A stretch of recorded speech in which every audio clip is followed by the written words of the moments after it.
How's it going, everybody? Bryan Alvarez here on Wrestling Observer Live. We are here every day, Monday through Friday, noon Pacific, 3 Eastern, Sundays, 3 Pacific, 6 Eastern.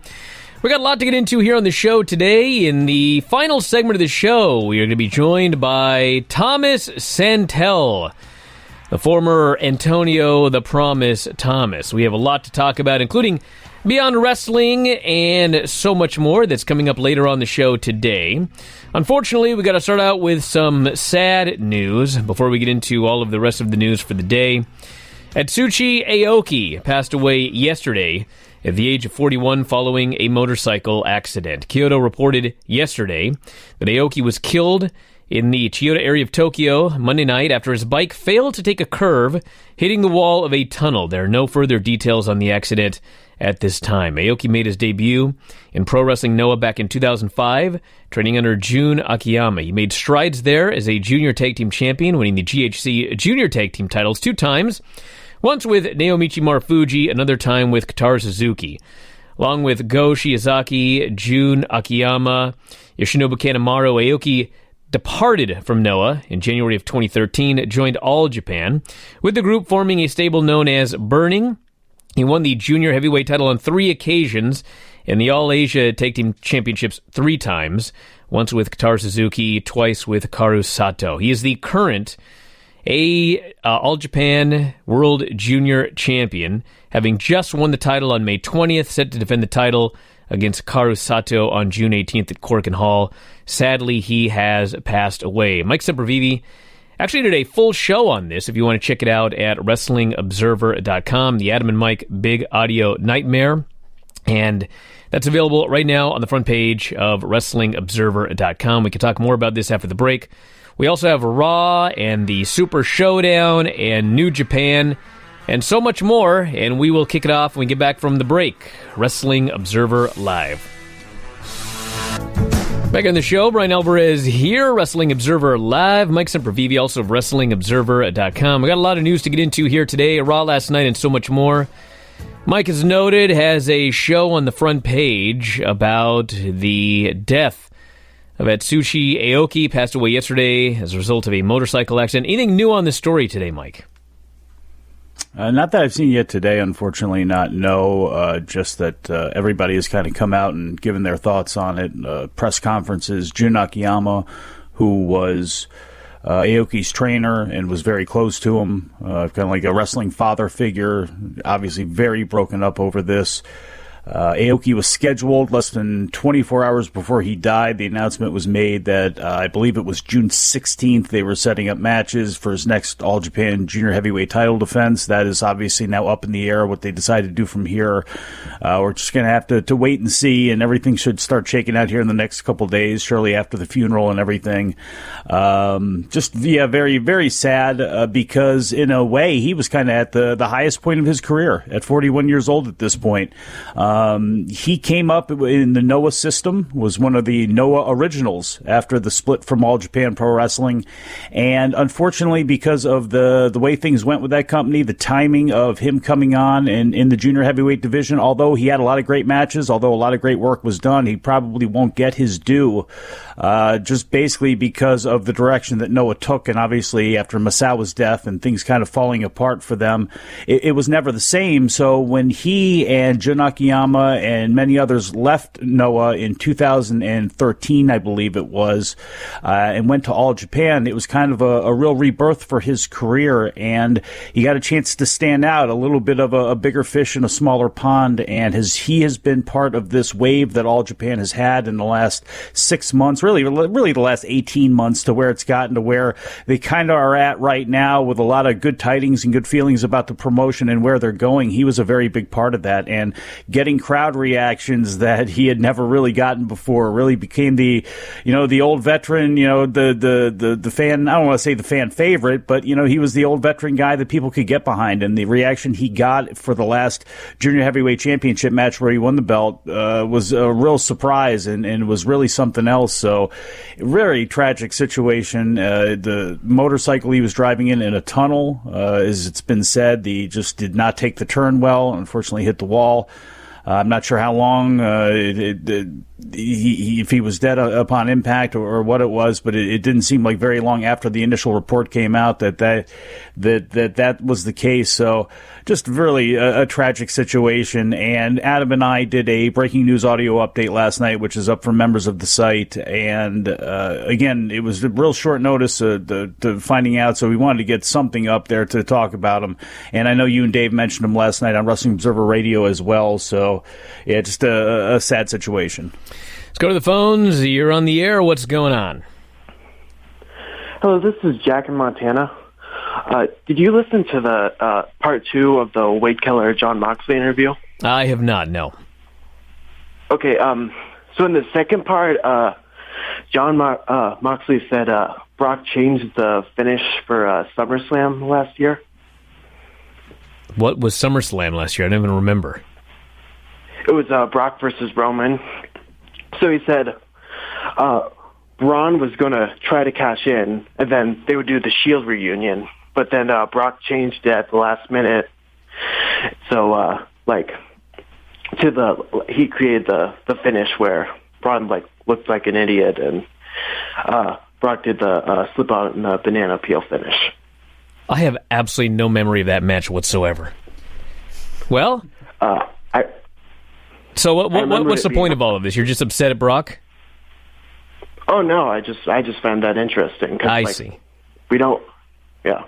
All right. Well, I'll go and listen to it and find out. I don't even remember that match. I have no memory of that match whatsoever. There've been 55 Brock Roman matches. I'll look it up during the break here so I can comment on what they ended up doing there. But I'm not yet. I'm not sure exactly what the point of it was, other than when you have great power, you have great influence, and you have the ability to try to move things. John Cena, even Roman Reigns, but to a point. But Brock Lesnar is a special situation. But with that also said, Vince is the final word in everything. So regardless of Brock getting it changed, he's not changing it if Vince didn't want it to be changed. Yeah. You can be convinced of anything, and maybe somebody, well, it's hard to convince Vince, but some people can. Brock, with the power that he has, look at what he and Brock have done, the whole thing with Brock throwing the belt at him at WrestleMania and all that stuff that was supposed to be like working the people in the back or whatever it was. It's just, Brock has got that kind of power, but he's got that kind of influence. And I mean, look at Vince. Nobody else does. So, hey, listen, here's another thing too. Brock's not a dumb guy, and Brock and Paul Heyman are very, very close. I need to go back and see what they did at SummerSlam. I honest to God don't remember. It's just it's a blur, all of these angles that they do. But the reality of the situation is, I mean, if Braun did end up kind of looking like a geek at the end of that deal right there, I mean, there's no guarantee that their original idea was better. I mean, whatever their original idea was, I didn't listen to the podcast, so I don't know. I mean, he kind of explained it. I guess they wanted to do a Shield reunion, or Braun was going to cash in or whatever. But, I mean, there's a decent chance that whatever idea they had was, in fact, a bad idea that would have made other people look bad. I mean, quite frankly, people are going to be upset to hear about this. But if the options are you're going to make Brock Lesnar look bad or you're going to make Braun Strowman look bad, I hate to say it, but Braun Strowman is the guy that's got to end up looking bad. I mean, Brock is I know a lot of people hate Brock Lesnar, but of the two, Braun Strowman and Brock Lesnar, one of them was a mover and one of them was not. Now, granted, you could say that maybe if they didn't bury Braun Strowman so much, he would have been a mover, but that was far from the only time that guy got buried. I mean, he got buried up and down, left and right. So well, he did, and that's the thing is, with all of the decisions that they made with Braun Strowman that, were a little questionable or whatever it was. It's it was the Brock one really that one again, and I'd have to go back and watch it too, but it was really that bad in comparison to all the others. Not that it makes it okay, but still, like you're saying, what are the odds that something original could have been worse? And I don't know. Let me just go back to Aoki for a second, just because I found this interesting too. He was the Wrestling Observer Rookie of the Year in 2006. This is the year that Mystico was the Luthez Flair winner, MVP winner for the monster year that he had down in Mexico. Do you know who number 2 was? As far as Aoki, I talked about it having a kind of being at the peak of his game right now. You know who the runner-up for that award was? Roman Reigns.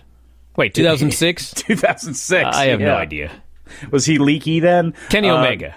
Cody Rhodes. Oh, how about that? So, yeah, to talk about God, maybe at the peak of he was a rookie. Gee, Christmas. Well, and also, by the way, you know who finished in the running for that award? Let's see. There was Crystal Marshall. There was Genba. There was a handful of them that Daniel Rodimer was also in that mix too. Oh, yeah. All right, so the big talking point on Raw last night, according to all these text messages I've gotten, is Lacey and Charlotte. And I don't got a lot of time, so I'll make it quick. When I get in this mood, it's better that I just make it quick. That's what. Never mind. I told all of you that it was too early to call up Lacey Evans. And as always, I got blowback from people. Oh, no, Lacey Evans is great. Oh, Bryan, I've seen a lot of Lacey Evans in NXT. She's great. You think I didn't see Lacey Evans in NXT? All right, NXT is very different from the main roster. They're down there at the Performance Center. They can practice their matches. Most of what Lacey Evans did in NXT were squash matches where she's had to do a bunch of moves and not go back and forth in a live setting, okay? She's not ready for the main roster. I told everybody this. Now, the thing that actually really riled me up this morning was having to listen to people see that terrible match and conclude, because this is just the story of 2019, oh, Charlotte Flair, she's terrible. Charlotte Flair should not be in this position. She could not carry Lacey Evans. Blah, blah, blah, blah, blah. Listen, I don't know where this vitriol came from. There's a little bit on our board, but apparently there's more of it on Reddit, okay? I know you guys want to live in a cave. I know you guys want to pretend. But the reality is, you know who also had a horrible match with Lacey Evans? Becky Lynch. Their match at the pay-per-view was horrible. It was okay for like 3 minutes, and the final 4 minutes, it was wretched. So, the common denominator in this is not Charlotte. The common denominator in this is Lacey Evans. She has potential. She has a good story that they don't tell you, but God, she is not ready to be in the ring. That match was one of the worst matches I've seen in years. Back in a moment, Observer Live. All right, I shut down the phones because I got a lot to get into here before Thomas Santell joins us in the next segment. Mike, is it true that Adam Summers was at my match on Saturday and I never even saw him? Yes, and actually, he tried to actually help you. At one point, I guess, Marco tried to get him to hold you, to which he refused. I remember this. I was definitely held. I was assaulted by the fans. Yes, you were. Apparently, at one point later on when he tried to help you, I don't know if this is true or not, but he was reported that Barry Windham had actually been paid off by somebody, held up Adam in the bathroom as he tried to get out and further help you. So I think maybe Barry Windham should be joined into this lawsuit. I think Dave Perezak, who did a very biased and questionable job on commentary, very demeaning, I thought, and dismissive of you, I think he should be brought into this, and I think everybody should start getting sued around here, not only Black Label Pro and IndependentWrestling.tv. Dude, Marco and his family did all of this to me in front of Barry Windham. I mean, you want to know why I won $1,000 per view in this lawsuit I have filed against Black Label Pro, the Stunt family, and IndependentWrestling.tv. And by the way, I urged everybody not to watch this match unless you wanted to ruin the Stunt family, Black Label Pro, and IndependentWrestling.tv. And do you want to know what has happened in the wake of me requesting that? What? Well, IndependentWrestling.tv is now at its highest subscriber number ever as a result of this match. And I am not making that up. You can ask them yourself. New record as a result of that show, myself versus Marco Stunt, which, if I recall correctly, this is the second time that I have set that record at IndependentWrestling.tv. The first Marco Stunt Bryan Alvarez match, I believe, broke the record, and this one here broke the record again, which, by the way, means this Marco Stunt Bryan Alvarez match broke a record that they had set earlier at WrestleMania weekend. What does that tell you? You're the draw, boss. And this tells you that win or lose, I'm the biggest indie star in the world right now. Mm-hmm. So I want that out there. Bryan Alvarez draws the house. Okay, so back to the news here. Mm-hmm. I have got my SummerSlam report. And, okay, so... Did you write this? Yes. Do you know what SummerSlam 2018 was? No, I can't remember. I'll tell you. I can't remember yesterday. After 3 straight years, this was the coronation of Roman Reigns. This was the show where Roman Reigns finally beat Brock Lesnar and won the championship. So was not booed out of the building, in fact, too. I do remember that. Yes, okay.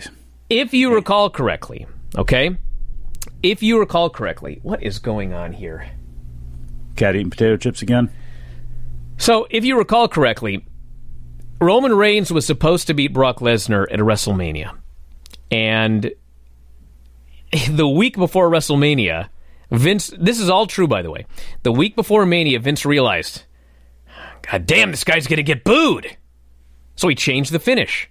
Yeah. And then they decided that they were going to do the big match at Greatest Royal Rumble, and they did the screw job finish there, and Roman failed again. And I remember when WrestleMania was over, I was like, dude, this guy's done. This Roman Reigns fella is done. It's never going to work right now. This was the day they should have pulled the trigger, and they didn't. He's a failure. He lost clean in the middle of the ring. They will never be able to rehab this guy.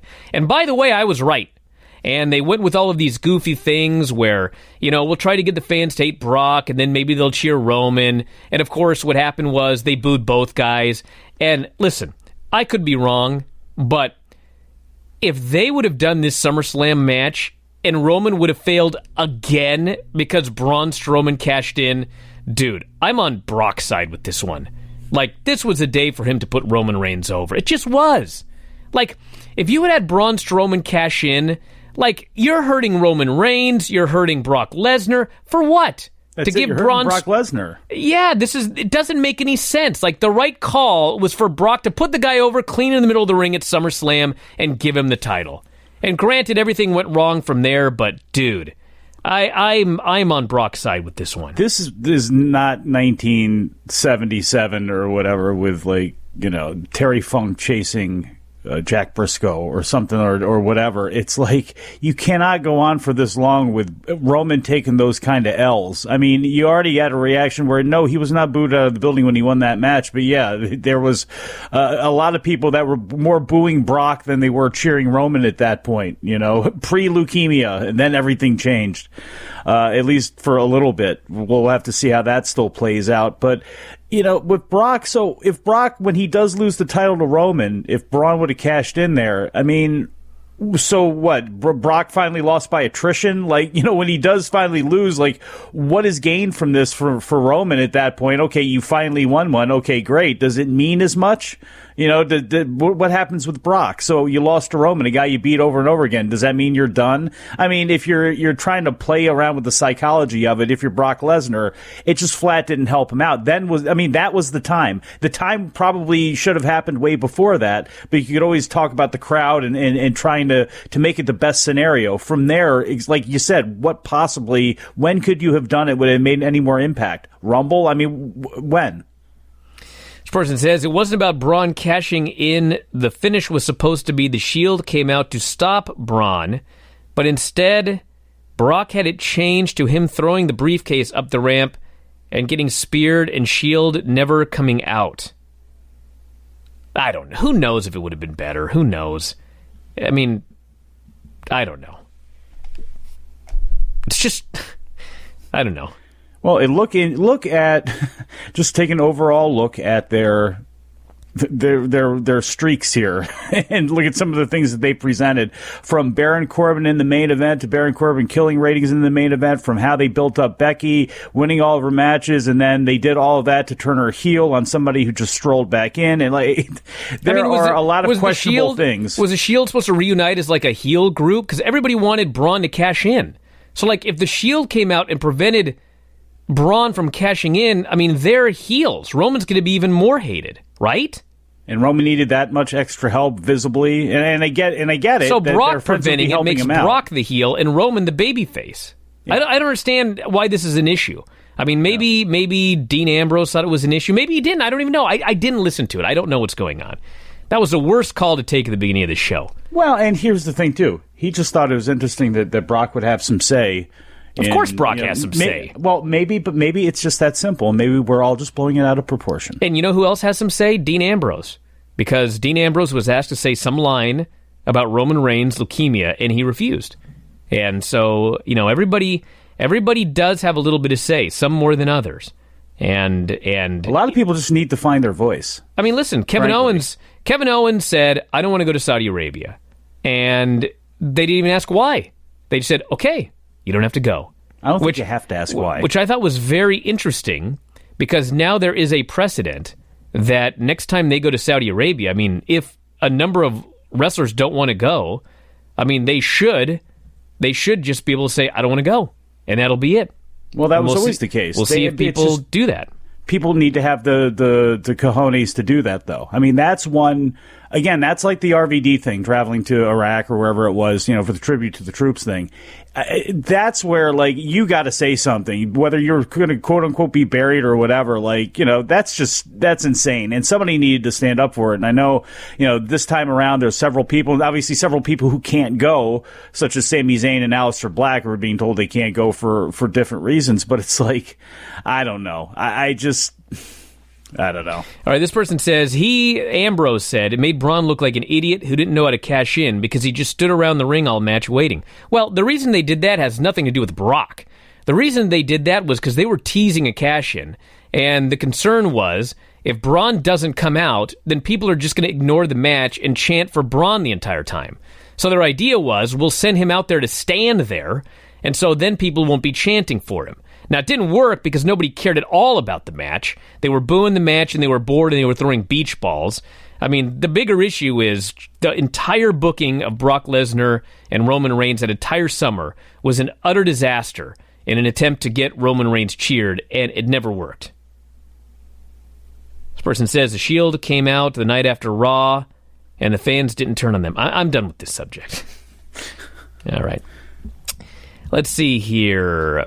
By the way, if you ever say I have to go to Crown Point, Indiana, I also refuse. You can fire me if you want. I don't care. I've already refused to ever work there again. I hope this show, have we worked on the technology yet? Has Tony been working on the fact to try to geo-block this show and Sports Byline in the state of Indiana? They don't deserve you. They don't deserve us. Well, I mean, the bigger issue is the technology of getting you on the video site. We're still trying to figure that one out. Well, let's. There's PayPal technology we can talk about. Oh, get out of here! So, what do we have? New Japan, Best of the Super Juniors, finals tomorrow. Will Ospreay, Shingo Takagi is the finals. Juice Robinson, Jon Moxley. Hey, the IWGP US title. I do expect a title change there. I can't imagine him coming in and losing his first match. I expect him to beat the hell out of you. I know there's people that don't like Juice Robinson, and Juice Robinson is very, the look is awkward in some ways and some of that stuff. I predict them in the time they're working together to just beat the absolute ass out of each other, and I think it's going to be great. I really hope that's the case. This person says, I was the first caller. I'm sorry if it was a bad call. It wasn't a bad call. It was a call about something that I knew nothing about, and thus I had to spend half the show trying to figure out what was going on. It's not your fault. Lots of bad calls on this show. Oh, get out of here. I don't know why people bury the callers. The callers are fine. Yes. Callers on this show are fine. I got to rant about this very quickly. New names for the WWE Performance Center. I have absolutely no idea why. Eric Bugenhagen. They changed his name. Now he's Rick Bugas. I mean, do I need to say anything else? Like, are we trying to create stars here or what? Boogs. Rick Boogs? Rick Bugas? Rick Boogas? Boogs? Like, Boogas? Back in a moment, Observer Live. Back on the show, Bryan Alvarez here, Wrestling Observer Live. Mike Sempervive, also of WrestlingObserver.com. Very happy today to be joined by Thomas Santell, the great grandson of Ad Santel, who messed up George Hackenschmidt's leg prior to the Frank Gotch match. Thomas, how you doing today? Good. It was actually John Pisek back in the day, and I had a couple tussles with Billy Wicks as well. That is true. The rumors were Ad Santel. I'll take credit for all of them. Yeah, the rumors were Ad Santel, but it actually wasn't him, right? No, that's my great-grandfather. So they say. Yes. Well, my friend, how are you doing today? You're my friend, too, and I am doing great, and it's great talking to you and Mike. What's up, Mike? Hey, what's going on? I'm happy you could be on this show. I know that I know you're coming on at a weird week. I don't know if you've heard, because you are a big star every week on Uncharted Territories on IndependentWrestling.tv, that unfortunately my co-host and boss man, Bryan here, is coming off of a little bit of a disappointing showing and a horrible... A disappointing showing? Well, I mean, let's be honest, you did take the L ultimately, but, I mean, really, it was all the fault of Beyond Wrestling. So I don't know if you're aware of this situation that's been going on, Mr. Santell, but yeah, I apologize if we were a little bit less enthusiastic than normal. No, well, it's a pleasant day out. It's beautiful. Let's talk some positive things. We won't focus on last Saturday. Let's look to the future.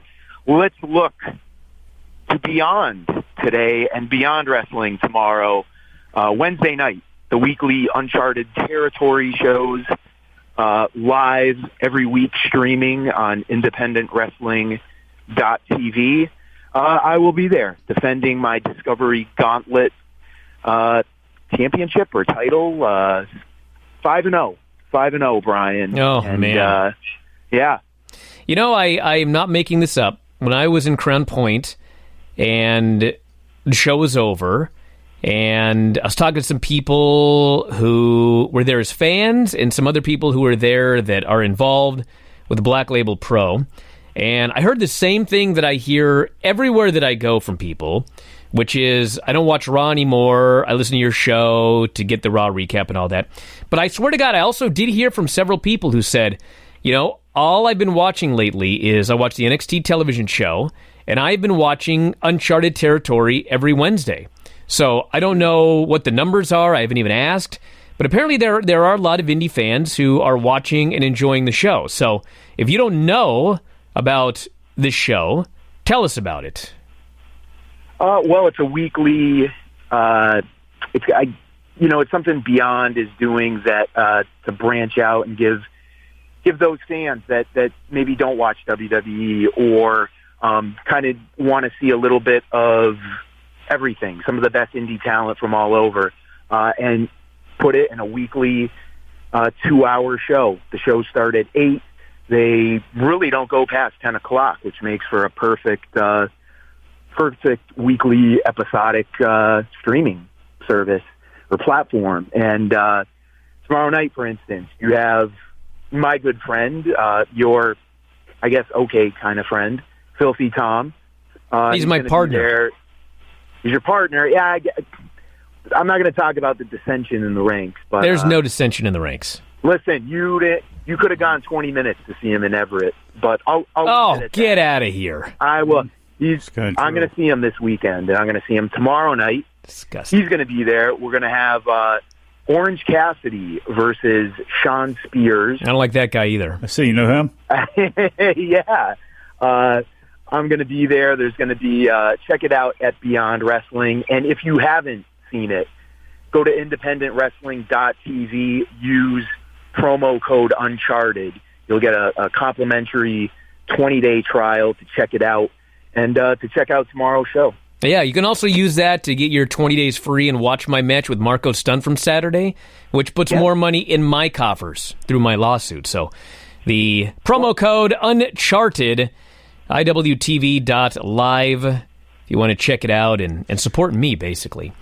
Now, yeah, and, well, I don't know my opponents week to week, and with this Discovery Gauntlet, you know, I show up in the ring, and then my opponent comes out. I don't know who it's going to be. It's probably short notice, and unless you get a flight last minute, I don't think it's going to be you tomorrow. It's not going to be me. I look to being 6-0 after tomorrow night. I would love if I'm there. No, when I'm there next Wednesday for California Love. I don't use that song anymore, and I'm very disgruntled with this business. So don't even bother. No. I've never tussled with you in the squared circle. I've never rolled with you, which would be fascinating. But anytime you want to step up, it could be at Beyond Wrestling. That would be a perfect place. Let's put this Marco Stunt thing behind us. 2 years ago, you kind of interfered in a match with Filthy Tom and I. I did. I haven't forgotten about that, Bryan, and I would love to have a lovely catch-as-can grappling match with you anytime, anywhere. And if Beyond Wrestling, if Beyond Wrestling is listening, maybe they can facilitate that. Wait a second. You said Bryan and you have never rolled before? No.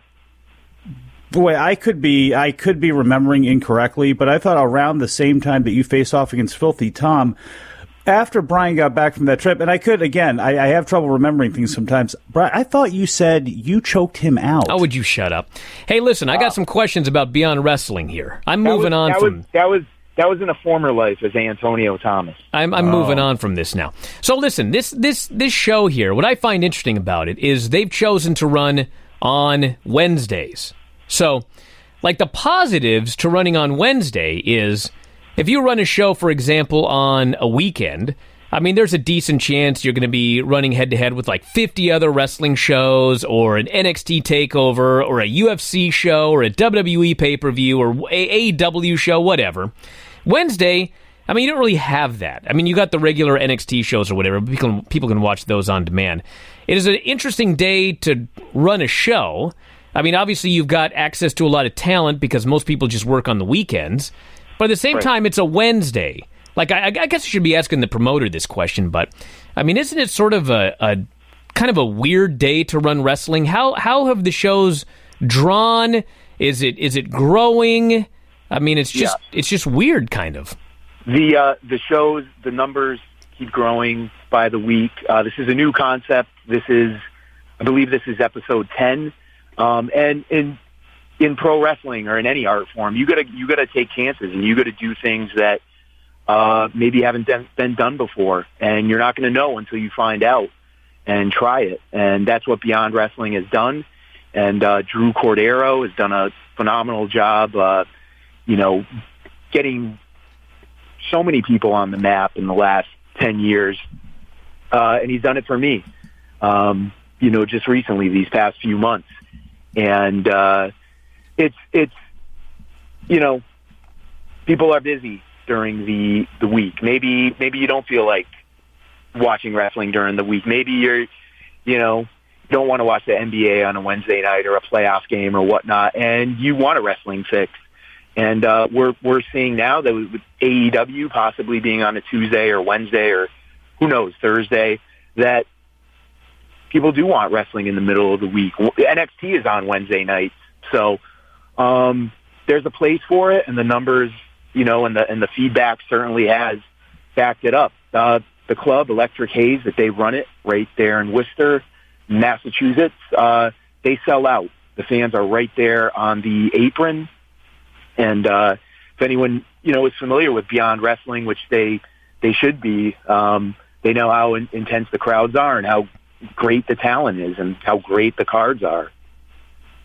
That's one of the biggest things about Beyond Wrestling is they have organically grown themselves into a monster on YouTube when it comes to those views, and really a place that people absolutely love to work. And as a wrestling fan, it seems like one great advantage of uncharted territory, if this thing is able to hold on and take off, is the fact that in an age where we're becoming so much more segmented when it comes to talent, and talent being grabbed up by an NXT or a New Japan ROH partnership or this partnership or that partnership, you still have some people from all over the place kind of getting together, and it feels like, I don't want to say like some of the feel of a PWG or something like that, but it's almost, the ability to have a super show every week. As a fan, do you ever just look around the locker room, some of the people that are there, or people, coming in and out sometimes, and just, how do you feel as a fan, just as a fan of wrestling with all of this going on and being able to work in a situation like that?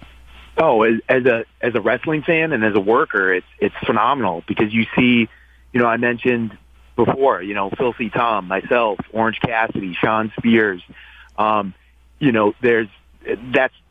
tomorrow. Just, Cole Cabana's going to be there in a few weeks. You got the Discovery Gauntlet, which, I've been a part of, and discovering new talent. And, there's women's matches every week. There's great local Northeast talent, and there's talent from all over. So you get a little bit of everything. A guy like Eric Stevens, who, on the site now, go to the radio shows, Left My Wallet. I have a talk with Eric Stevens about his return to pro wrestling. He absolutely killed it after being off for 9 years 2 weeks ago with Chris Dickinson, another guy who is just putting in work every week. And the enthusiasm and the camaraderie of wanting to go out and have the best match possible it's not BS.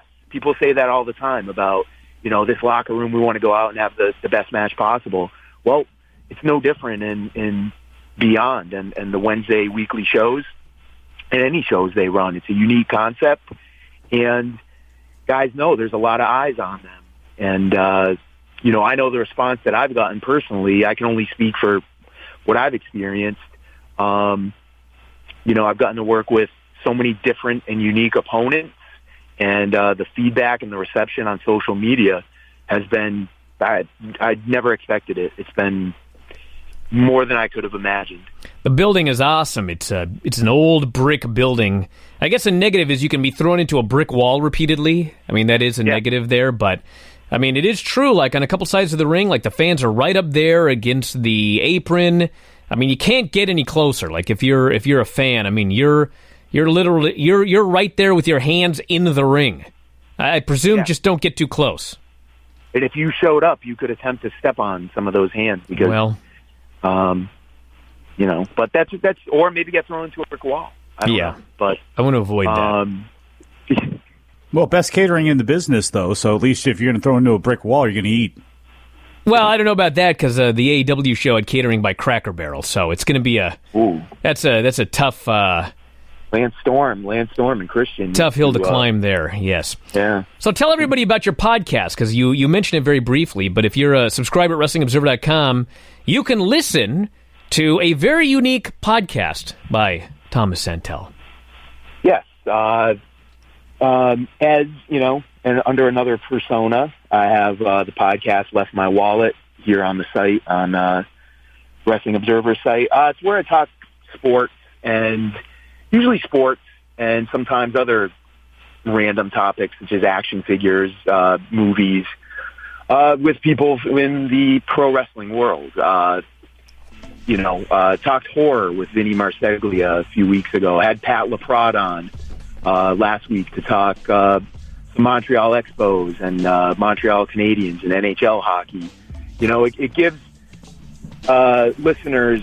Well, actually, stand by. We got to head to a break, but we'll plug it more when we get back. Back in a moment, Observer Live. Back in the show, Bryan Alvarez here, Wrestling Observer Live. Mike Sempervive, also of WrestlingObserver.com. Joined today by my main man, Thomas Santell, host of I Left My Wallet, with all sorts of big names. You can grab this podcast at WrestlingObserver.com. DDP, Ken Doane. Who else did you have? C.W. Anderson was on the show. D'Lo Brown. Conrad Thompson. Conrad, the grappler Len Denton. So many huge names. Yeah, different unique guests. Not necessarily about grabbing big names. Certainly some big names would be great. But they are big names. I'm always stunned. Like, what? He got who? Yeah. Yeah, it's just giving people a different side of wrestling personalities that they're only familiar with them talking wrestling. And I'm a huge sports fan. I'm a huge wrestling fan, so I always find myself talking sports with anyone in the locker room. So I'm like, let's record it. That's right. I had Ace Steel on last week. We were talking action figures and some great, wrestling stories that he had. So it's a little bit of everything, mostly sports, but we certainly veer off into other areas. Well, we're totally out of time. I want to mention very quickly, Beyond Wrestling, at Beyond Wrestling on Twitter. You can check it out at independentwrestling.tv. Lots of great matches every Wednesday night. Thomas Santell wrestling, defending his record, I might add. Beyond Wrestling Uncharted Territory, Wednesday nights, independentwrestling.tv. And we are totally out of time. I want to thank you all for listening here today. Mike, as always, callers and listeners, talk to you next time. Wrestling Observer Live.